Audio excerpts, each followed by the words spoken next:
All right, here it is. I think this is the final iteration of my Ruger charger, and I use Ruger in air quotes because not much left is Ruger. But here it is. Starting at the heart of it all here is actually this is a factory Ruger charger receiver that I had back when the Ruger charger was reintroduced. Bought it right back then. You can see that little addition on the back of the receiver. So this receiver has been milled for a kid rear tang, and that rear tang allows in a secondary bolt point so it doesn't rock or anything, and that is really specific to this PMACA chassis system. So this is their long nose version. As you can see, this Picatinny mount is all the way up here. Most of their standard chassis are shorter and they don't need this kid mount here. I think when they have these longer barrels and everything, they're worried about them rocking. So this is milled for that pocket. So that's what I did. And so it's basically a Ruger charger receiver, Ruger bolt. I've got a little eBay special bolt extension, just slips over there. And then there is two set screws there. Pretty cheesy. I've had some slip off, so I don't worry about it, but they're super cheap, so it is what it is.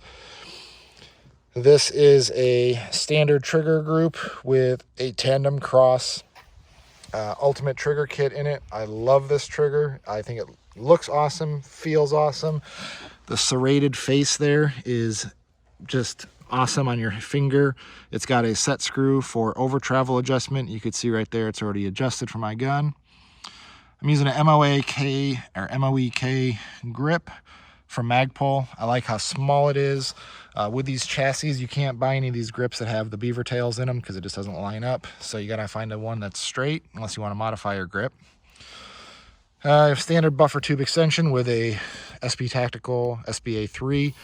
By far, I think the best pistol stabilizing brace out there at the moment.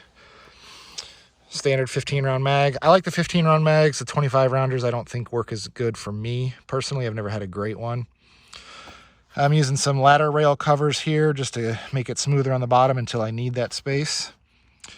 Then here I'm using an Arasaka finger stop. It was meant for M-lock, but I milled the little ears off the top.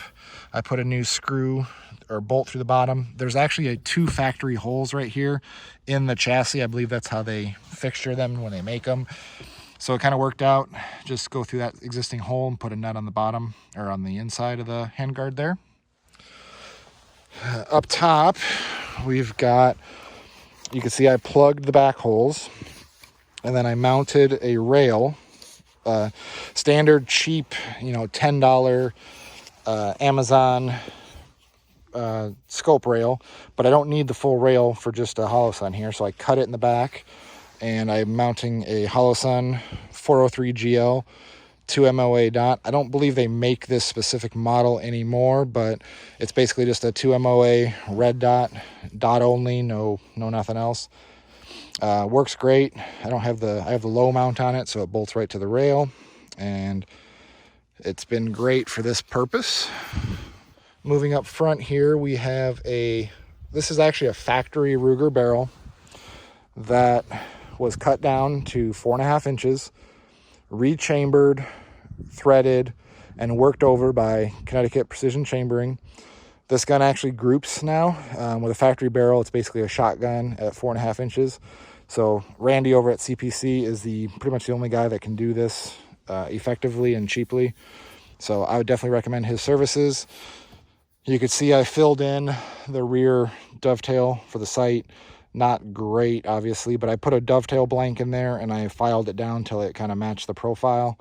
It doesn't line up perfectly. You can see a little line, the witness line still left there, but it works. And then I Cerakoted the barrel with Pike from Mod 1 Firearms. Any kind of Cerakote work, Pike is your man. He does everything perfect every single time. Speaking of perfect every single time, we have the El Camino, the El Camino suppressor. I love this suppressor, and I think I'll do a separate video on the El Camino, so look for that. Suffice it to say, this is the best, I'll say it's one of the best rimfire cans I've ever had, and I've got probably 8 of them right now, so that says a lot to me. And watch my other video to see exactly why I think this is the best can. But that is it right there. It is pretty awesome. So let me now show you how it sounds and shoots with testing some of the CCI Quiet 22 semi-auto ammo. All right, you saw the gun on the bench. Now let's see what it looks like shooting with the CCI Quiet 22 and the El Camino.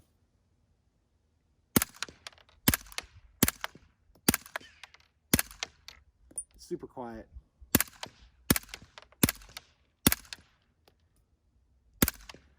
I actually hear the click-clack of the metallic bolt going forward and backward more so than anything else. I do have a rubbery buffer, but I don't know if it really matters that much. So that is the Ruger Charger with a PMACA chassis, 4.5-inch barrel, Q El Camino, hollow sun optic, tandem cross ultimate trigger kit, SB Tactical rear brace, Magpul grip, and a factory Ruger receiver. Click any of the links below to see all these parts and to purchase them yourself. And yeah, get you one. They're more fun than anything else.